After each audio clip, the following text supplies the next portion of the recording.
अभी मैं हूँ अबू धाबी में और आज हम जा रहे हैं इतिहाद एयरलाइन से अबू धाबी से बोस्टन। एक रीज़न ये था अबू धाबी बुक करने का कि यूएस का इमिग्रेशन यहीं पे हो जाता है, लेकिन ऐसा कुछ है नहीं। सब यूएस के फ़्लाइट्स का इमिग्रेशन नहीं होता है। 5 फ़्लाइट है अबू धाबी से यूएस, उसमें से सिर्फ 2 का इमिग्रेशन यहाँ पे होता है। 3 फ़्लाइट्स रात को रहती है, तो तब यहाँ का इमिग्रेशन काउंटर ओपन नहीं रहता, तो हमें इमिग्रेशन यूएस जाके ही करना पड़ेगा। यूएस का इमिग्रेशन यही हो जाता तो अच्छा था। उधर जाने के बाद रिजेक्ट होने से यहाँ रिजेक्ट होना अच्छा है। घर जल्दी तो जा सकते हैं। ये 14 घंटे की फ़्लाइट लो, रिजेक्ट हुए तो फिर से 14 घंटे की फ़्लाइट लो, और इसलिए मैंने एहतियात किया था, लेकिन हमारी बदनसीबी ये वाली फ़्लाइट का नहीं हो रहा है। सह लेंगे थोड़ा सा।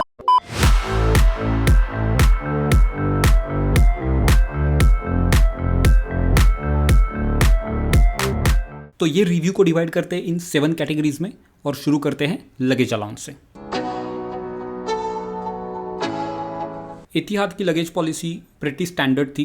2 कैरी ऑन बैग्स और 1 check in bag. Of course अगर आपका टिकट इकोनॉमी प्लस या फिर बिजनेस का है तो ज़्यादा चेक इन बैग्स भी मिलेंगे, लेकिन हमारा था एज यूजुअल इकोनॉमी का। लेकिन फिर भी कतार एयरलाइन से तो अच्छी ही है, क्योंकि कतार में सिर्फ 1 कैरी ऑन आइटम देते हैं, लेकिन यहाँ पे 2।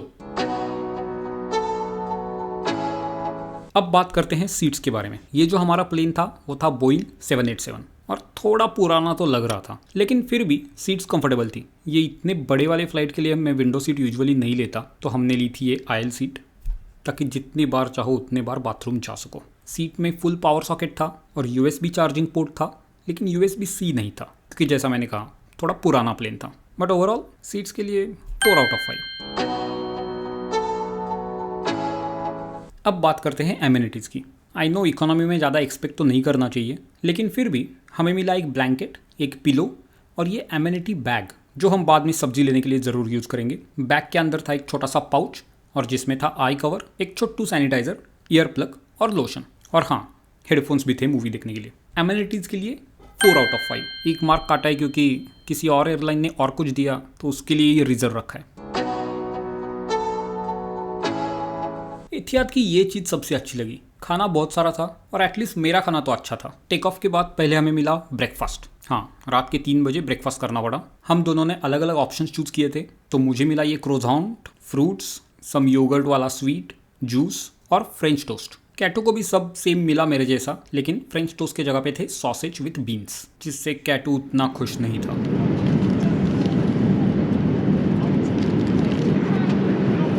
What do you think? और फिर जब लगभग आधी फ्लाइट पूरी हो गई थी, तब मिला मेन खाना, जिसमें था चिकपी सैलड, ब्रेड, कुछ स्वीट आइटम और ये चाट जैसा कुछ पोटैटो का आइटम, और ऑलमोस्ट ऑल चीज़ें बहुत अच्छी थी। Too much eating happened. Every single item was good. तो खाने के लिए एतिहाद को फुल मार्क्स। ये लॉन्ग हॉल फ्लाइट की एक गंदी बात, बाथरूम बहुत स्मेल करता है कुछ टाइम के बाद, बट क्या करें। सह लेंगे थोड़ा सा। Next category staff. स्टाफ के बारे में उतना कुछ कहने का है नहीं, कुछ अलग एक्सपीरियंस नहीं हुआ। ठीक ठाक अच्छे से बात कर रहे थे जैसी करनी चाहिए, तो स्टाफ के बारे में नो कंप्लेंट्स।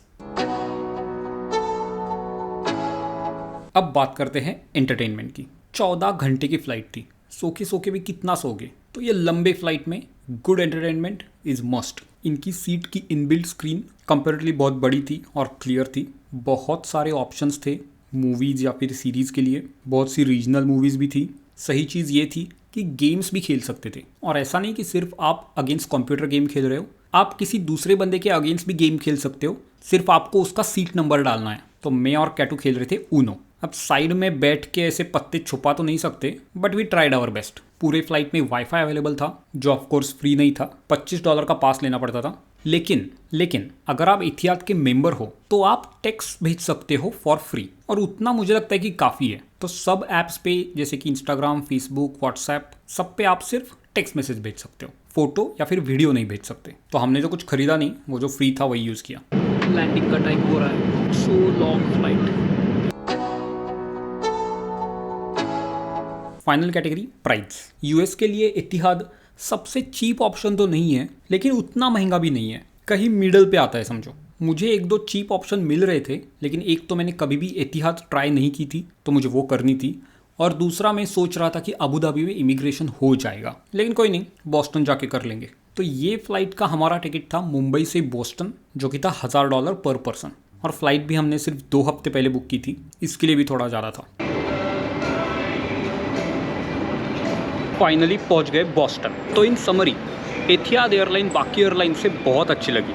स्पेशली कतार की बैगेज पॉलिसी बहुत ही घटिया है और एमिरेट्स से इनका खाना अच्छा लगा और सीट्स भी काफ़ी कंफर्टेबल थी। चेरी ऑन द टॉप था फ्री वाईफाई, लेकिन ऑफकोर्स वाईफाई फ्री मतलब सर्फिंग नहीं कर सकते, लेकिन एटलीस्ट टेक्स्ट भेज सकते हो, बट उतना तो ठीक है, वो चलता है। सिर्फ वो अबू धाबी में इमिग्रेशन का देख के आना। सब फ्लाइट का इमिग्रेशन नहीं होता, ओनली 2 फ्लाइट का होता है। तो अगर वो फ्लाइट्स है तो वहाँ पे ले और बड़ा चाहिए, नहीं तो छोटा ले और भी चलेगा। मुझे वो करना था, लेकिन क्या करें, अब नहीं किया उन्होंने। इधर आने के बाद हुआ इमिग्रेशन बोस्टन में। और जाते जाते वही घिसी पिटी पुरानी कैसेट। अगर ये वीडियो आपको अच्छा लगा तो इसे यूट्यूब पे लाइक कर देना, दोस्तों के साथ शेयर करना, और हाँ, इस चैनल को सब्सक्राइब करना मत भूलना। सो आज के लिए बस इतना ही, and I will see you in the next one. अगर आपको मेरा बाकी एयरलाइंस के साथ का एक्सपीरियंस भी देखना है तो मेरे चैनल पे already Emirates, Qatar, Lufthansa, United, American Airlines, Delta Airlines जैसे बहुत अलग अलग एयरलाइंस के रिव्यू वीडियोस अवेलेबल है। तो एक बार मेरे चैनल के होम पेज पे जाके चेक करना, और बाकी भी बहुत अलग अलग टॉपिक्स के वीडियोस अवेलेबल है। जाते जाते एक छोटी सी रिक्वेस्ट, अगर आपने चैनल को अभी तक सब्सक्राइब नहीं किया है तो प्लीज़ वो लाल वाला बटन दबा दो और इस वीडियो को यूट्यूब पर लाइक भी कर दो। तो आज के लिए बस इतना ही, and I will see you in the next one.